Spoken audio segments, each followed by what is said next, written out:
जय माताजी मित्रों, આપણે એક નવી રેસીપી લઈને આવી ગયા છે આજે। તો આપણે બનાવવાનું છે ચવાણાનું શાક।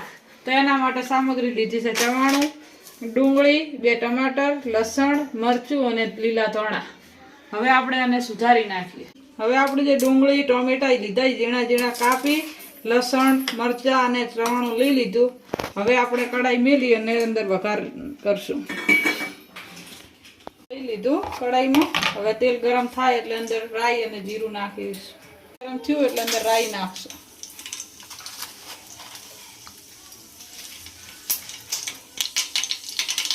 તેલ ગરમ થયું એટલે રાઈ ફૂટી એટલે અંદર હવે આપણે જીરું નાખીએ।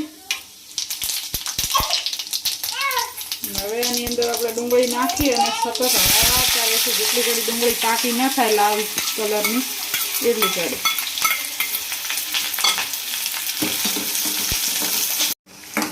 ડુંગળીને સતત હલાવો એટલે એ બળે નહીં અને એકદમ પાકી થઈ જાય।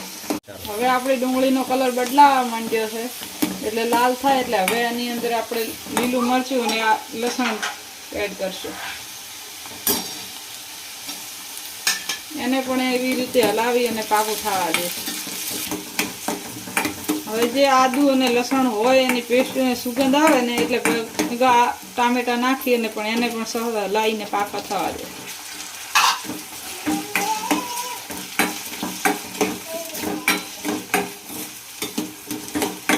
બધું એક ખંગાથે સતત હલશે એટલે બધું એક થઈ જશે, એક તાર થશે ને તેલ છૂટું પડશે પછી જ આપણે મસાલા કરવાના। થઈ ગયું એટલે હવે એની અંદર મસાલો, હળદર, લાલ મરચું, સામાન્ય મીઠું નાખવાનું છે કે ચવાણામાં મીઠું આવે એટલે ડુંગળી અને ટામેટાની અંદર સ્વાદ આવે એટલું જ, અને ધાણા જીરું અને ગરમ મસાલો તો તીખું ગમતું હોય તો નકર નહીં, ચવાણામાં ગરમ મસાલો આવે જ છે। હવે મસાલા હંગાથે હલાવી અને પણ મિક્સ કરી નાખશું એકદમ।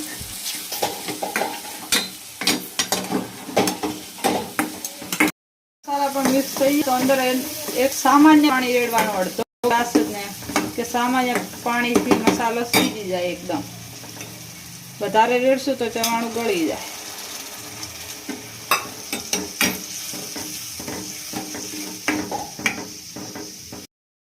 મસાલા ને બધું એકદમ મિક્સ થઈ જાય ને પાણી ઉકળી જાય એટલે કાચને ઢાંકી અને એને ચડવા દઈશું। હવે આપણે ખોલીને જુઓ કે ચડી ગયું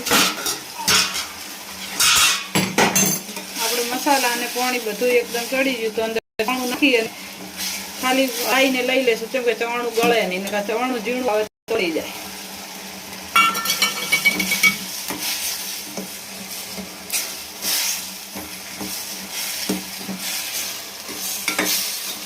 એકદમ મિક્સ થઈ ગયું। હવે ધાણા નાખશું।